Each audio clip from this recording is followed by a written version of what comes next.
kenalan dulu sama penonton podcast RMFQ dulu nih. Izin memperkenalkan diri, nama saya Alia Regina. Alhamdulillah sekarang saya diamanahkan sebagai Ketua Bidang Himawati Pimpinan Cabang Kota Tangerang. Singkatnya seperti itu, Bunda. Oke. Nah, pada podcast kali ini temanya menarik buat teman-teman. Lagi banyak banget dibahas di berbagai macam media nih. Nah, temanya adalah kekerasan berbasis gender. Seperti yang kita tahu nih, banyak banget berita kalau perempuan-perempuan atau mahasiswa bahkan murid nih Kak, yang kena pelecehan seksual sama gurunya sendiri bahkan. Nah, kenapa sih kebanyakan perempuan yang jadi korban dalam kekerasan ini, maupun seksual ataupun verbal Kak? Kenapa sih? Oke. Jadi ini pembahasan yang menarik ya. Sebenarnya ini sudah menjadi pembahasan yang sangat lama dan booming kembali ketika banyak isu-isu yang kembali menjadi trending topik gitu. Yang lagi-lagi korbannya adalah perempuan gitu. Ada apa sih gitu dengan kekerasan seksual di Indonesia ini sendiri gitu, terutama kekerasan berbasis gender gitu.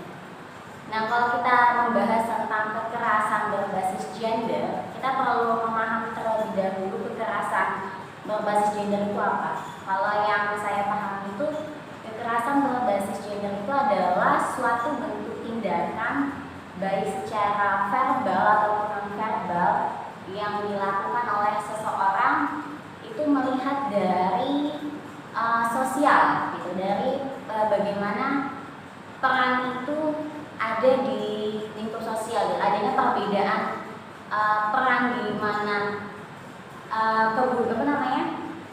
budaya yang sudah ada di negara kita ini sendiri gitu, yang membedakan antara laki-laki dan perempuan gitu. Jadi kekerasan seksual itu bisa terjadi adanya gender itu sendiri, karena memang kesetaraan gender di Indonesia ini ya kalau bisa dibilang belum merata. Beda hal dengan negara-negara yang di luar sana, negara barat contohnya, yang memang di sana mengenai gender ya sudah clear gitu, sudah ada yang namanya kesetaraan gender. Beda hal dengan di Indonesia gitu, masih lekat sekali yang namanya perempuan itu tidak cocok untuk jadi pemimpin katanya. Perempuan itu tidak pantas untuk menempuh pendidikan tinggi gitu, hanya ya cukup misalnya pendidikan SD saja, SMP saja, ataupun SMA saja gitu.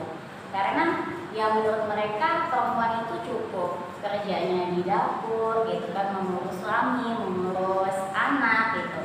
Dan akhirnya dengan stigma di masyarakat yang mengatakan perempuan tidak pantas untuk menjadi seorang pemimpin, tidak pantas untuk berpendidikan tinggi, akhirnya mereka berpikir bahwa perempuan itu pantas untuk ditindas gitu, karena akan stigma itu yang ada di Indonesia dan sudah membudaya gitu di sini. Terus terkait itu tadi kekerasan berbasis gender ya. Kalau kita lihat gitu, sekarang ini kekerasan di Indonesia itu setiap tahunnya meningkat. Jadi kan PR untuk kita semua gitu kan, terkhusus bagaimana pemerintah menanggapi kekerasan seksual ini. Tapi beda hal ya, ini aku masih bingung nih, kita bahasnya kekerasan berbasis gender kah atau kekerasan seksual gitu. Jadi gimana? Dua arah gitu Kak. Atau seksual bisa, kekerasan verbalnya juga bisa gitu. Jadi kalau kita membahas terkait kekerasan berbasis gender, itu salah satunya adalah kekerasan seksual. Dan banyak lagi kan macam-macam kekerasan. Ada kekerasan fisik, ada kekerasan psikis, dan yang lain-lain gitu. Kalau sekarang tuh yang banyaknya adalah memang kekerasan seksual gitu. Kenapa? Dari Komnas Perempuan itu membuat rancangan undang-undang terkait kekerasan seksual. Karena memang setelah dianalisis oleh Komnas Perempuan dari tahun 2000, sebenarnya Komnas Perempuan yang saya lihat di YouTube perbincangan, termasuk ibu ini salah satu penggerak dari Komnas Perempuan itu sendiri. Dari tahun 2000 itu si Komnas Perempuan ini di setiap daerah ini meminta data kekerasan yang ada di daerahnya itu yang terjadi lebih besar mana. Setelah itu di 2011 Komnas Perempuan itu menganalisis ternyata kekerasan yang terjadi paling banyak adalah kekerasan seksual itu sendiri, dan lagi-lagi itu terjadi oleh perempuan gitu. Penyintasnya adalah perempuan. Itu banyak hal, dan kalau kita membahas tentang kekerasan seksual sebenarnya itu tidak hanya terjadi pada perempuan ya. Laki-laki pun bisa menjadi penyintas dari kekerasan seksual itu sendiri, anak-anak gitu, dan semua orang gitu bisa menjadi korban adanya kekerasan seksual. Dan ya yang melakukan kekerasan seksual sebagai pelaku pun ya tidak hanya laki-laki, perempuan pun bisa menjadi pelaku adanya kekerasan seksual itu sendiri. Nah, kalau kita perlu paham dulu tuh terkait kekerasan seksual itu apa sih gitu kan. Kekerasan seksual kan adalah suatu tindakan ya secara verbal itu tadi ataupun non verbal yang mana si pelaku ini ingin memanipulasi atau menipu lah, bisa dikatakan menipu si korban agar si korban ini terlibat pada apa? Pada suatu perbuatan seksual yang tidak diinginkan oleh si korban. Itu Alvinda. Jadi kalau kita secara singkatnya kekerasan seksual itu pengertiannya seperti itu. Dan kekerasan seksual itu setahu saya ada beberapa jenisnya, termasuk yang pertama ada pemerkosaan, kemudian ada intimidasi seksual, terus kemudian ada pemaksaan kehamilan, pemaksaan aborsi, kemudian catcalling termasuk dari kekerasan seksual, karena memang kekerasan seksual itu tidak hanya secara fisik ya, bahkan secara online pun gitu itu bisa terjadi kekerasan seksual gitu. Ini kan seperti singgung nih soal adanya konstruksi sosial yang ada di negara kita. Berarti patriarki ya maksudnya kan. Nah, zaman sekarang kan campaign soal kesetaraan gendernya banyak banget nih diomongin di mana-mana, apalagi mahasiswa sering banget kita ngomongin soal kesetaraan gender. Nah, dibalik erasnya campaign dari kesetaraan gender tersebut, kenapa masih ada saja masyarakat dan sosial kita yang menyepelekan adanya kekerasan seksual tersebut dan kayak menganggap wajar kalau perempuan itu dilecehkan gitu kan, lalu menyalahkan pakaiannya seperti itu.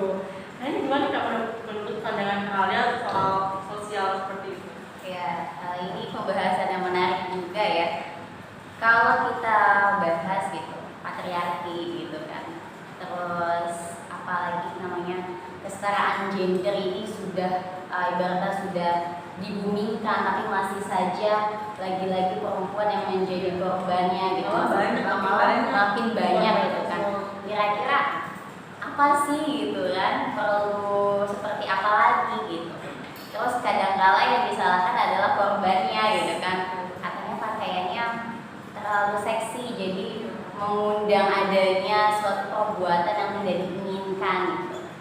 Ya kalau kita membahas terkait tadi kesetaraan gender, balik lagi kan yang ke topik pertama, ternyata di negara kita sendiri kesetaraan gender ini yang belum merata.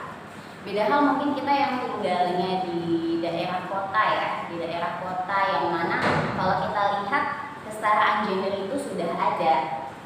Buktinya bisa dibuktikan ya, sekarang kita sebagai perempuan pun ya bisa sekolah sampai tingkat perguruan tinggi ya kan. Terus sudah banyak pemimpin-pemimpin di perusahaan adalah perempuan, di sebuah organisasi pemimpinnya adalah perempuan gitu. Bahkan kita pun ya bisa berorganisasi, itu kan adalah bentuk kesetaraan gender itu sendiri. Tapi memang tidak bisa dipungkiri ternyata kesetaraan gender di Indonesia ini ya belum merata. Apalagi kalau kita lihat pada pelosok-pelosok daerah gitu kan, yang mana mungkin pemahaman mereka belum sampai pada tahap seperti ini. Ini menjadi tugas bersama gitu sebenarnya bagaimana caranya informasi mengenai kesetaraan gender ini sampai pada mereka gitu. Sekarang kalau menurut saya sudah banyak ya media-media yang bisa membantu.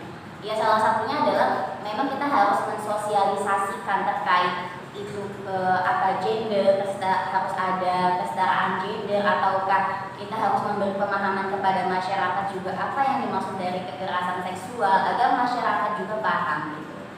Dan sekarang kita bisa memanfaatkan adanya teknologi ya kan yang sudah berkembang sangat pesat gitu, yang mana ya kalau menurut saya sendiri gitu, kalau kita lihat di pelosok-pelosok daerah pun sudah menggunakan gadget ya kan, sudah menggunakan internet. Ya, kita bisa memanfaatkan teknologi itu gitu. Seperti misalnya kayak contoh seperti dari Evi mengadakan podcast seperti ini kan bentuk sosialisasi gitu terkait kita harus mencegah kekerasan seksual gitu. Kita harus paham dulu kekerasan seksual itu apa gitu. Nah, itu pun ya yang harus kita lakukan ya bagaimana caranya berita atau informasi ini sampai pada tingkat daerah-daerah itu sendiri gitu. Contoh ya tidak jauh-jauh bukan hanya di media sosial internet. Misalnya kalau tidak ada media sosial dan internet ya kita ada televisi ya kan. Televisi itu kan gunanya adalah penyampai informasi ya, penyampai berita. Tapi saat ini ya televisi digunakan oleh apa ya, konten-konten atau berita-berita yang menurut saya terkadang kurang bermanfaat gitu kan. Apalagi kalau kita membahas terkait film gitu. Coba kita lihat film-film sekarang yang anak-anak muda sekarang, film tentang pacaran, yang anak SMA pacarannya sudah, mohon maaf ya, sudah di film itu adegannya sudah tidak wajar gitu. Itu ditampilkan, itu kan mengundang adanya kekerasan seksual juga gitu, yang harusnya televisi ini digunakan sebagai informasi, alat informasi ataupun berita untuk menyampaikan sebuah informasi yang baik gitu, yang mengedukasi, tetapi malah televisi ini dipergunakan pada acara-acara yang menurut kita ya akan menimbulkan kekerasan seksual itu sendiri gitu. Terus kalau kita membahas soal pakaian ya banyak memang saya dengar laki-laki yang bicara gini, ya salah sendiri gitu perempuan ngapain pakai pakaiannya seksi gitu kan, menunjukkan auratnya gitu.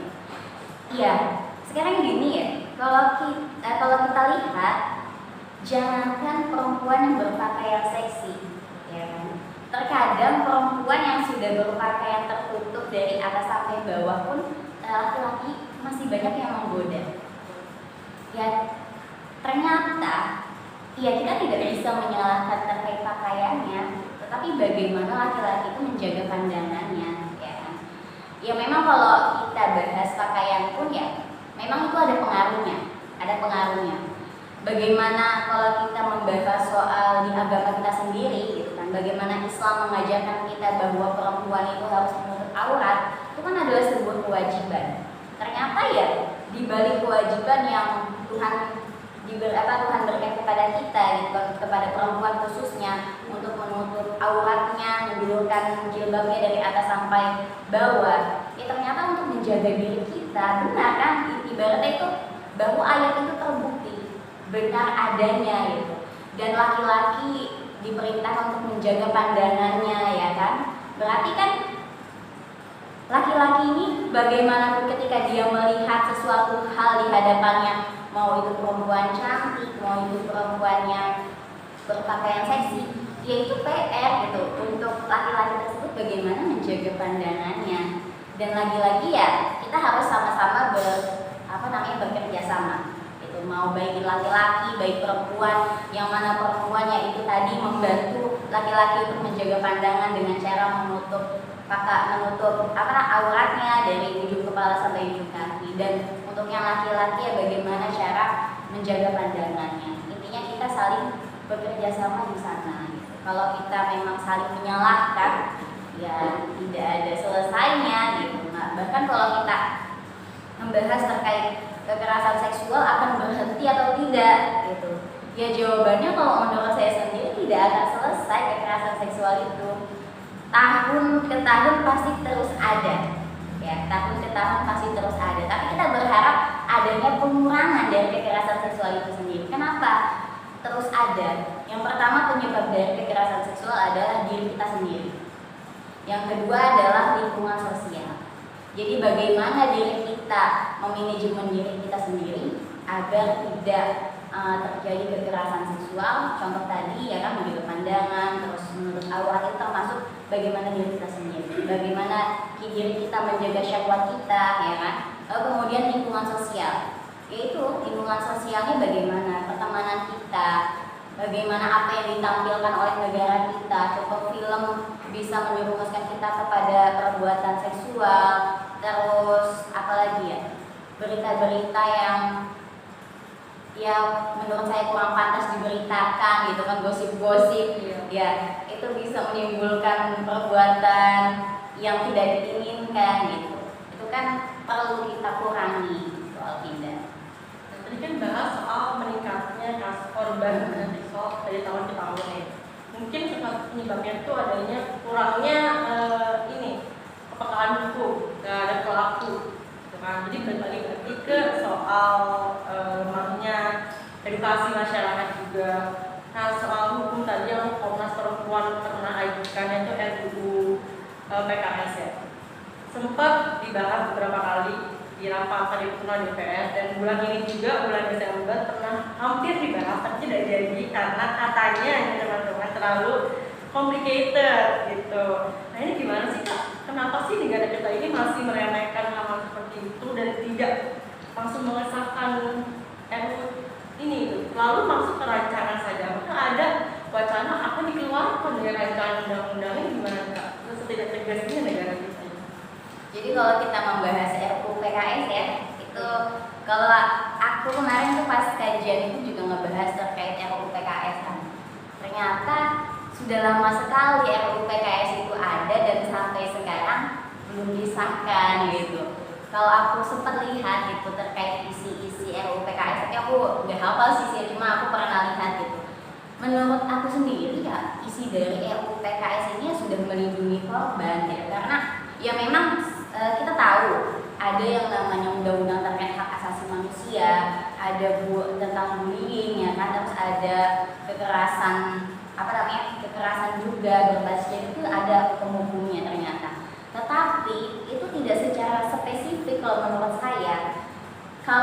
Kenapa Komnas Perempuan itu buat RUU PKS? Balik lagi kan, ternyata setelah dianalisis oleh Komnas Perempuan, yang banyak terjadi adalah kekerasan seksual dan itu terjadi pada perempuan. Maka dari Komnas Perempuan ingin membuat rancangan undang-undang untuk melindungi perempuan gitu. Karena memang kalau kita lihat dari tahun ke tahun korbannya adalah perempuan.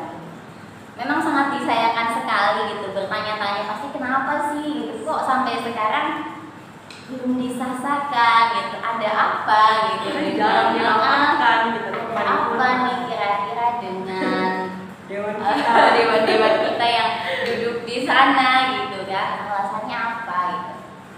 Kalau aku sempat baca artikel terkait kenapa tidak disahkannya RUU PKS itu sendiri. Memang kalau dari DPR sendiri tidak memberi alasan yang spesifik gitu, tidak memberi alasan yang tepat. Kira-kira kenapa gitu kan RUU PKS itu tidak disahkan? Mungkin ya itu bisa menghambat jalannya rancangan di Dewan Pemerintahan. Kita tidak tahu apa yang menjadi problem utama gitu, apa yang menjadi alasan utama mereka tidak mensahkan itu. Berdalih hanya bahwa sudah ada undang-undang yang mengatur kekerasan itu, ataupun sudah ada yang sudah ada hukum yang mengatur tentang hak asasi manusia, tapi dirasa itu kurang cukup melindungi korban gitu kan. Apalagi kita ya sebagai perempuan sendiri merasa sangat butuh sekali rasanya RUU PKS itu disahkan. Apalagi kalau kita lihat berita-berita saat ini, wow itu sangat bikin greget banget ya, masya Allah, 14 tahun diperkosa oleh 14 orang. Ini kayaknya belum lama aku lihat kemarin atau tadi pagi gitu ya, aku lihat beritanya di Instagram. Kemudian dijual, dijual jadi apa ya? Jadi korban apa sih? Korban penguasa itu ya, kayak apa sih namanya? PSK gitu ya. Itu sangat miris sekali ya Allah. Umur 14 tahun gitu kan. Ini sudah sangat mendesak gitu, sudah sangat mendesak. Kenapa gitu kan tidak disahkan gitu? Kayak yang kemarin yang sebelum berita ini ya apa namanya, anak santri ya, yang diperkosa sama ustazah sendiri gitu itu. Ya Allah gitu kadang. Ya itu di pendidikan itu di kota paling aman untuk manusia sekali. Kita yang sangat berharap di sekolah, universitas, pondok pesantren ataupun lain yang kita harapkan itu menjadi pelindung gitu kan, sebagai tempat kita belajar menimba ilmu, malah jadi ancaman bagi kita sendiri gitu. Itu sangat miris sekali gitu. Bahkan bukan di lingkup pendidikan saja gitu. Di rumah pun, di rumah sendiri gitu ya. Yang mana rumah adalah tempat kita berpulang, rumah adalah tempat kita berkasih sayang gitu, rumah adalah tempat kita berkeluh kesah pada keluarga. Ternyata itu bisa menjadi tempat sebuah ancaman terjadinya kekerasan seksual. Itu sangat miris sekali. Berita yang ayahnya memperkosa anaknya, kakaknya memperkosa adiknya, itu bahkan suami membunuh istrinya, itu menurut saya ya Allah gitu. Begitukah manusia gitu, sifat manusia gitu, apa kurang iman atau bagaimana gitu kan? Itu jangan sampai gitu, jangan sampai terjadi ya kepada kita semua. Itu menjadi pembelajaran dan menjadi apa ya? Menjadi PR kita bersama sih, bagaimana caranya itu tidak terjadi lagi, berkuranglah setidaknya. Jadi kalau kita kita melihat gitu saat ini terkait RUU PKS yang belum disahkan, ya jujur aja sih memang aku belum mendapatkan jawaban yang secara utuh gitu. Kemarin pun membahas di kajian bersama langsung sama analisis Komnas Perempuan itu sendiri, ya, dan pemerintah dari dewannya pun belum memberikan alasan yang tepat gitu. Sedangkan ini adalah suatu hal yang urgent gitu. Terus sempat ini ya berkaitan dengan kemarin booming-boomingnya disahkannya terkait Permendikbud-Ristek ya, yang nomor 30 itu. Nah itu juga simpang siur ya, pro dan kontra gitu terkait adanya itu. Ya memang bagus sekali gitu. Itu cukup menjadi pelindung bagi kita mungkin para mahasiswa ya, karena itu kan hukum yang diadakan untuk di tingkat perguruan tinggi. Tapi kalau kita kulik kembali terkait Permendikbud itu kan di perguruan tinggi gitu kan. Berarti kan yang hanya terlindungi di lingkup perguruan tinggi saja, bukan di lingkup masyarakat luas. Sedangkan berita-berita yang sering terjadi pun ya di lingkup masyarakat luas itu sering terjadi, bukan hanya di universitas atau perguruan tinggi saja gitu. Padahal kalau Komnas Perempuan RUU PKS ini disahkan ya ini berlaku untuk semuanya, termasuk mahasiswa itu sendiri gitu Pak Linda. Nah kan tadi kan soal korban yang banyak setiap tahun ini kan yang cuma melapor nih, baru paling cuma seperempatnya aja korban kekerasan seksual yang berani melapor ke Komnas Perempuan. Karena zaman sekarang takut nih Kak, papa tuh kan pakai internet ya, pakai HP. Ada namanya UU ITE. Korban ini bisa menjadi pelaku malah karena dibalik laporkan oleh pelaku menggunakan UU ITE. Makanya gaslighting, jadinya menyalahkan korban. Nah kita sebagai perempuan nih, gimana cara mensupport salah satu kerabat kita atau teman kita yang mendapatkan perilaku tersebut, kekerasan seksual agar berani melapor, gimana? Ya, jadi memang sekarang sangat sulit ya, di era zaman yang digital juga ternyata bisa menjadi bumerang dia sendiri gitu kan. Nah, bagaimana sih caranya ketika misalnya teman kita gitu kan ada yang terjadi gitu, terdapat menjadi korban kekerasan seksual itu sendiri. Ketika dia menjadi korban kekerasan seksual itu sendiri, memang ketika kita melaporkan harus ada bukti-bukti tertentu. Contoh misalnya pemerkosaan, berarti kan harus ada visum gitu kan, sebuah visum yang membuktikan bahwa telah terjadi pemerkosaan.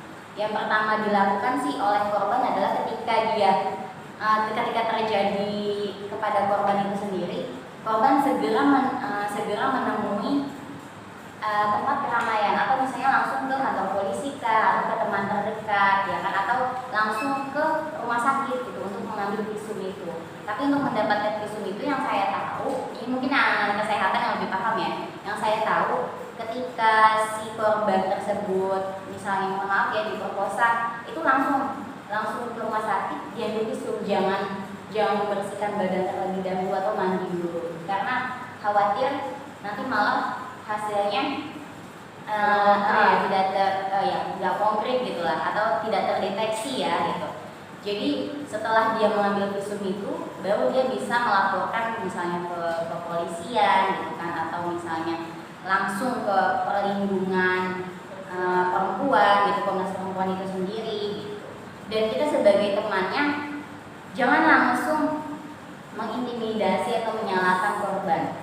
Misalnya teman kita mohon maaf gitu kan, pakaiannya terbuka atau bagaimana, tiba-tiba dia ngadu sama kita, nangis gitu misalnya habis menjadi korban gitu. Jangan kita menyalahkan, kamu sih gitu pakaiannya seksi gitu, jadinya kan laki-laki tergoda gitu, makanya kamu jadi kena deh gitu. Itu jangan sampai seperti itu gitu, karena mereka pertama yang dibutuhkan si korban ini adalah support gitu, butuh teman pendengar, solusi bagaimana caranya aku bisa melaporkan kejadian ini. Bahkan bukan hanya sebuah pelaporan sebenarnya, ketika korban mendapat kekerasan seksual gitu dari pelaku, ini banyak sekali berpengaruh pada diri korban itu sendiri, baik itu secara fisik, baik itu secara psikis gitu, baik mereka di ruang lingkup sosialnya itu akan berpengaruh sekali ternyata. Misalnya contoh kekerasan, bukan hanya kekerasan seksual saja, misalnya badan dia disiksa gitu kan, misalnya alat kelaminnya ditusuk lah, diapain lah apalah gitu, itu kan pasti menimbulkan bekas gitu kan, bekas luka gitu. Jangankan bekas luka gitu, bahkan bisa menimbulkan penyakit-penyakit yang kita tidak inginkan seperti AIDS, terus penyakit menular yang menyerang kelamin gitu kan. Terus secara psikis, mental yang terganggu, secara emosional terganggu, itu sesuatu hal yang sangat sulit sekali dihilangkan, apalagi menimbulkan trauma pastinya gitu kan. Ya kita disakitin sama orang aja misalnya, itu rasa sakitnya nggak hilang-hilang gitu, kita kayak ada sebuah rasa kesal yang begitu mendalam, apalagi ketika kita terjadi kepada kita kekerasan seksual itu sendiri. Itu ya Allah nggak bisa ngebayangin gimana rasanya. Bahkan sampai ada yang bunuh diri ya kan, depresi, terus sampai aborsi gitu kan, hamil gitu. Itu ya Allah gitu, jangan sampai gitu kan. Ini suatu hal yang kalau menurut saya memang sudah sangat tidak manusiawi sekali gitu. Itu parah banget gitu kan. Nah, ternyata ya memang itu kalau kita klik terkait sikap manusia itu kadang bisa melebihi binatang gitu kan. Makanya memang kenapa Allah itu memerintahkan kita untuk selalu beribadah ya kan, memperbanyak ibadah, yaitu kita untuk meningkatkan iman kita gitu, untuk meningkatkan iman kita agar terjaga nafsu kita gitu, agar terjaga syahwat kita, agar tidak terjadi kekerasan seksual itu sendiri. Itu pernah dengar nih katanya, kalau misalnya ada pelaku atau korban yang melapor, soalnya cerita soal dia menjadi korban, Dan kita ini pengen jadi pihak yang netral, karena kita nggak tahu dong apa sih perspektif dari si pelaku. Nah, kita tuh dengar katanya kalau mau menjadi pihak yang netral, berpihak pada korban. Meskipun korban ini bohong, kita membela pembohong, bukan membela pelaku kekerasan seksual gitu Kak. Jadi pernah dengar banget tuh bagus banget kata-katanya, kita harus membela korban gitu guys. Jadi kita itu membela korban, meskipun korban ini bohong, kita membela pembohong, bukan membela pelaku kekerasan seksual gitu.